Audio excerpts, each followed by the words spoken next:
Welcome back, guys. Today we're going to put some plugs and wires in my 2013 Chevrolet Camaro. So this thing's got 105,000 miles on it.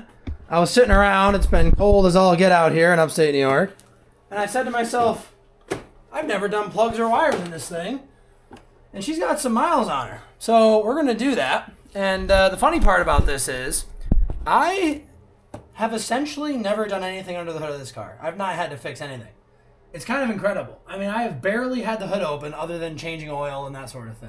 So I am going to go ahead and pull the strut tower brace first, and then we're going to pull this plastic cover off, and we're probably going to pull the intake just to give ourselves some more room. There's really no reason to fight against it. And then I'm kind of looking on this backside here. It's a little bit tight, but should be very doable. I've got genuine GM OEM plug wires, and I've got me some Iridium spark plugs, which are OEM type. I don't necessarily, these aren't OEM plugs. I actually wanted to get OEM plugs. I couldn't find them. But these will be fine. These are made in the great country of Mexico. The plugs are made probably in China. I don't know where they're made. Let's see if it says on the box here.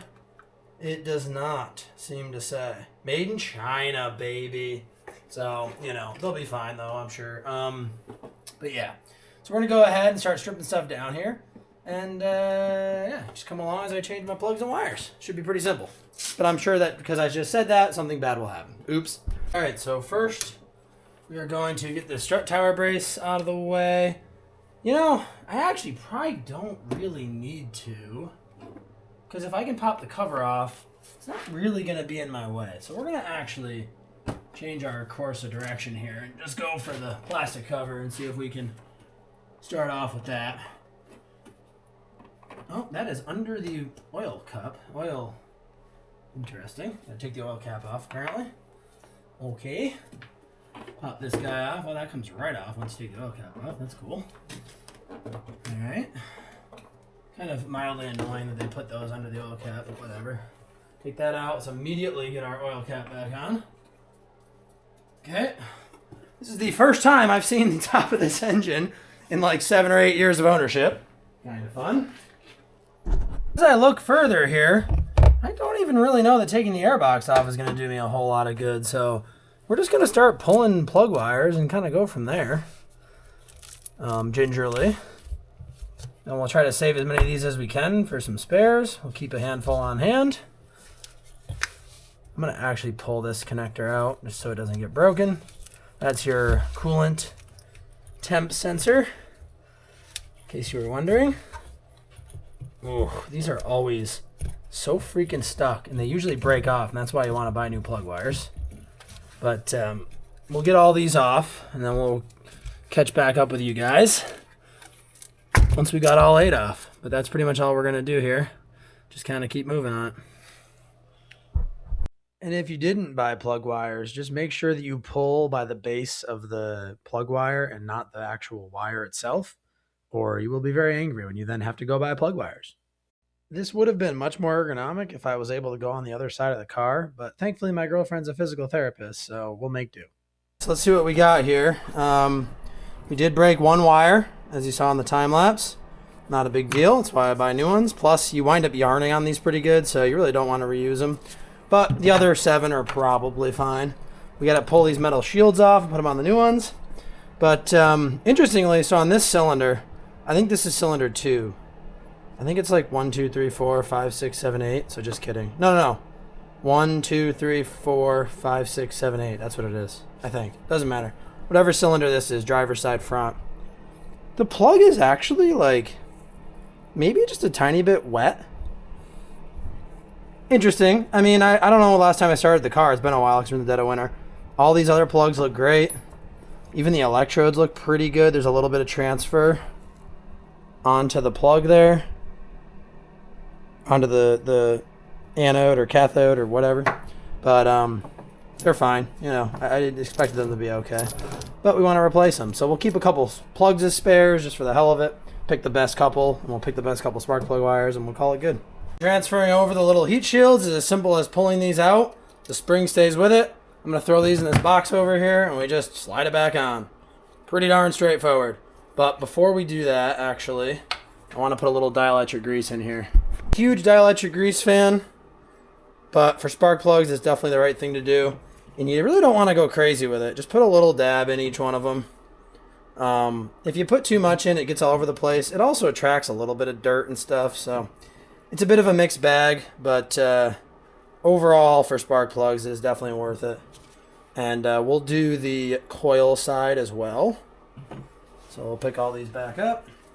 We'll put a little dab on the coil side. They do come from the factory with dielectric grease on both these too. So that's always a good indicator. You should probably do something if they do it from the factory. Generally, it's the right thing to do.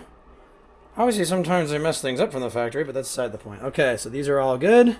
These are all good. And then we're going to try to keep those clean as we go about here, but put all the metal shields on. We should be good to go.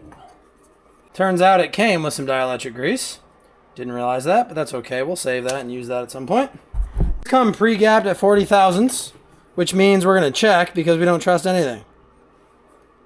I don't believe in trusting manufacturers anymore. Unfortunately, I've been burned by too many new parts. Because these are aluminum heads, I like to put a dab of dielectric or anti-seize on my plugs. You can yell at me in the comments and tell me that I'm stupid for doing that, but it's what I like to do. And as long as you don't go crazy with it, you should be fine. Just a little bit, and you want to try to keep it off of the explosion-y parts, which it'll probably burn off in the engine without really much issue, but, you know, it's better to not have it where it shouldn't be. So I will anti-seize all of these, and we will put them in. One thing I forgot to mention is it's kind of good to go front or back to front when you take them out and front to back when you put them in, so that you're not putting you know, getting dirt, like breaking dirt off and stuff, where you've already, you know, taken plugs out. This engine's pretty clean in the scheme of things, but if you got like an old truck that's got a lot of crap on it, just consider that. And then you want to start them by hand, obviously, so you don't wind up cross-threading them, because in an aluminum head, a steel plug will definitely do some damage. And you got to get the angle right. They're actually, I'll be honest, spark plugs are a little bit easier of a thing to mess up than people realize. You know, everyone thinks it's super simple, and it kind of is, but it's like you got to have a little bit of an attention to detail and take your time so you don't strip out an aluminum head, and then you're pulling your heads off and going to the machine shop, and that's no fun. And then you got to put a cam in it, because when you pull the heads off, you know, you're not going to put it back together stock, and then you got to get a tune, and then you got to get an intake, and then you got to get headers, and then the next thing you know, your car makes 500 freaking crank horsepower and has a bunch of modifications that you spent way too much money on. You know, the kids can't eat, and it's like a whole thing. So, you know, your dog's even going hungry, you're going hungry. So just keep that in mind. We are going to actually torque these to spec. I like to joke around about that sometimes, but we'll get the torque wrench on these. I think it's like 11 foot-pounds, but we're going to find out in a second here. So it is, in fact, 11 foot-pounds. However, check your vehicle, even if you've got a Camaro. Make sure you do the right torque. I am not responsible if you crack your friggin' plugs out of your cylinder head. Wow, that's already 11 foot-pounds? I barely tightened that. Really? Okay. That's apparently 11 foot-pounds. That's what I mean. Plugs are way looser than you think they are. They don't get tightened that much. So you got to kind of keep that in mind, or you'll over-tighten these things like the crap out of them and not even realize it. So just keep that in mind.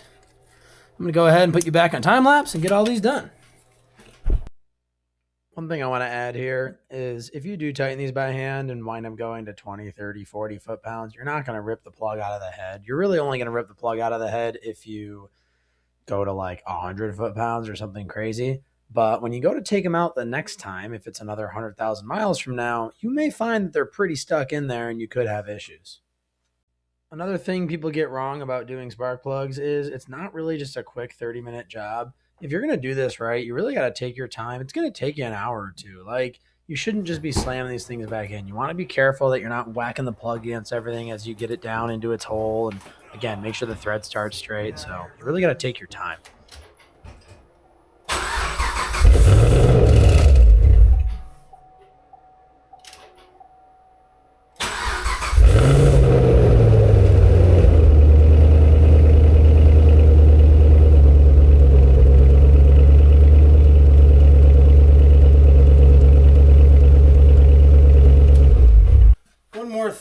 like to do here, I know I threw these boxes in here, but I'll take a couple of spark plug boxes.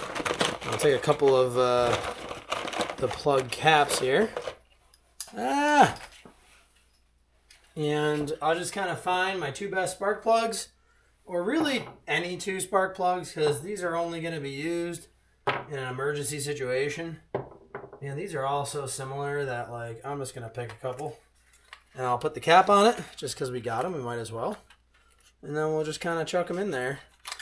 And then we will pick our 2 favorite spark plug wires. And I'll tell you, you really probably don't even need 2. You could probably just do 1 and 1. But, I don't know. We got them. Might as well use them, I guess. So we'll do a couple here. Boom. And then we'll take just a couple of wires that look decent. These look pretty good. And we'll just shove them under the seat. And then that way you've always got a couple spares. So kind of a good way to just have a, no storage taken up spares for this stuff. Bonus points for reusing an old McMaster car bag to store them so they don't get totally lost under the seat. That way you can find them on the off chance that you actually need them. Anyway, that will wrap this one up. So, as always, thanks for watching. And I'll see you on the next one. Goodbye.